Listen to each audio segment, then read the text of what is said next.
प्रतिवर्ष भाद्र पक्ष कृष्णाष्टमी को भगवान श्री कृष्ण के जन्मोत्सव के रूप में जन्माष्टमी का त्योहार मनाया जाता है।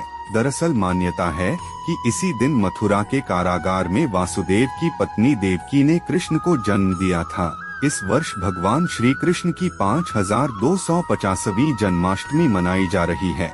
ज्योतिषाचार्यों के मुताबिक इस बार जन्माष्टमी का त्योहार 6 सितंबर को मनाया जाएगा। हिंदू पंचांग के अनुसार इस साल अष्टमी तिथि बुधवार 6 सितंबर को दोपहर 3:37 बजे शुरू होगी, जिसका समापन 7 सितंबर की शाम 4:14 पर होगा। वैसे जन्माष्टमी का त्योहार आमतौर पर 2 दिन मनाया जाता है। पहले दिन स्मार्त गृहस्थियों द्वारा तथा दूसरे दिन वैष्णव संप्रदाय द्वारा। गृहस्थ लोग इस बार 6 सितंबर और वैष्णव संप्रदाय 7 सितंबर को श्री कृष्ण जन्माष्टमी उत्सव मनाएंगे। भारतीय संस्कृति में जन्माष्टमी का इतना महत्व क्यों है, यह जानने के लिए श्री कृष्ण के जीवन दर्शन और उनकी अलौकिक लीला को समझना जरूरी है। द्वापर युग के अंत में मथुरा में अग्रसेन नामक राजा का शासन था।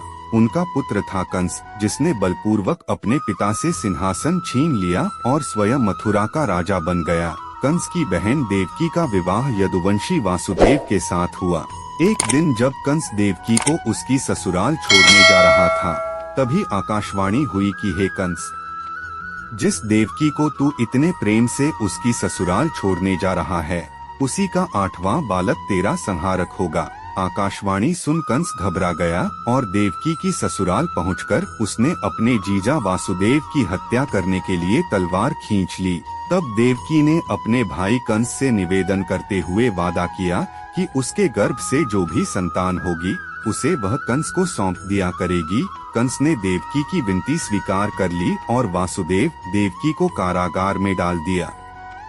कारागार में देवकी ने पहली संतान को जन्म दिया, जिसे कंस ने मार डाला। इसी प्रकार एक एक कर उसने देवकी के 7 बालकों की हत्या कर दी। जब कंस को देवकी के 8वें गर्भ की सूचना मिली तो उसने वासुदेव देवकी पर पहरा और कड़ा कर दिया। आखिरकार वह घड़ी भी आ गई जब देवकी ने कृष्ण को जन्म लिया। उस समय घोर अंधकार छाया हुआ था तथा मूसलाधार वर्षा हो रही थी। तभी वासुदेव जी की कोठरी में अलौकिक प्रकाश हुआ। उन्होंने देखा कि शंख, चक्र, गदा और पद्मधारी चतुर्भुज भगवान उनके सामने खड़े हैं। भगवान के इस दिव्य रूप के दर्शन पाकर वासुदेव और देवकी उनके चरणों में गिर पड़े। भगवान ने वासुदेव से कहा, यह अब मैं बालक का रूप धारण करता हूँ। तुम मुझे तत्काल गोकुल में नंद के घर पहुँचा दो, जहाँ अभी एक कन्या ने जन्म लिया है। मेरे स्थान पर उस कन्या को कंस को सौंप दो। मेरी ही माया से कंस की जेल के सारे पहरेदार सो रहे हैं और कारागार के सारे ताले भी अपने आप खुल गए हैं। यमुना भी तुम्हें जाने का मार्ग अपने आप देगी। वासुदेव ने भगवान की आज्ञा पाकर शिशु को छाछ में रखकर अपने सिर पर उठा लिया। यमुना में प्रवेश करने पर यमुना का जल भगवान श्री कृष्ण के चरण स्पर्श करने के लिए हिलोर लेने लगा और जलचर भी श्री कृष्ण के चरण स्पर्श के लिए उमड़ पड़े। गोकुल पहुंचकर वासुदेव सीधे नंद बाबा के घर पहुंचे। घर के सभी लोग उस समय गहरी नींद में सोए हुए थे, पर सभी दरवाजे खुले पड़े थे। वासुदेव ने नंद की पत्नी यशोदा की बगल में सोई कन्या को उठा लिया और उसकी जगह श्री कृष्ण को लिटा दिया। उसके बाद वासुदेव मथुरा पहुंचकर अपनी कोठरी में पहुंच गए।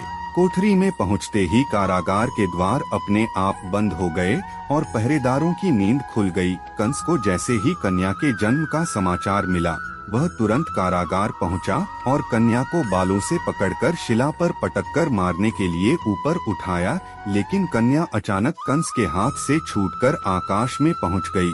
आकाश में पहुंचकर उसने कहा, यह मुझे मारने से तुझे कुछ लाभ नहीं होगा। तेरा संहारक गोकुल में सुरक्षित है। यह सुनकर कंस के होश उड़ गए। उसके बाद कंस ने उन्हें मारने के लिए अनेक प्रयास किए। कंस ने श्री कृष्ण का वध करने के लिए अनेक भयानक राक्षस भेजे, परंतु श्री कृष्ण ने एक एक कर उन सभी का संहार कर दिया। बड़ा होने पर कंस का वध कर उग्रसेन को राजगद्दी पर बिठाया और अपने माता पिता वासुदेव और देवकी को कारागार से मुक्त कराया। तभी से भगवान श्री कृष्ण के जन्मोत्सव की स्मृति में जन्माष्टमी का पर्व धूमधाम से मनाया जाने लगा। बाल्यकाल से लेकर बड़े होने तक श्री कृष्ण की अनेक लीला विख्यात हैं। उन्होंने अपने बड़े भाई बलराम का घमंड तोड़ने के लिए हनुमान जी का आह्वान किया था, जिसके बाद हनुमान जी ने बलराम की वाटिका में जाकर बलराम से युद्ध किया और उनका घमंड चूर चूर कर दिया। श्री कृष्ण ने नरकासुर नामक असुर के बंदीगृह से 16,100 बंदी महिलाओं को मुक्त कराया, जिन्हें समाज द्वारा बहिष्कृत कर दिए जाने पर उन महिलाओं ने श्री कृष्ण से अपनी रक्षा की गुहार लगाई और तब श्री कृष्ण ने उन सभी महिलाओं को अपनी रानी होने का दर्जा देकर उन्हें सम्मान दिया था।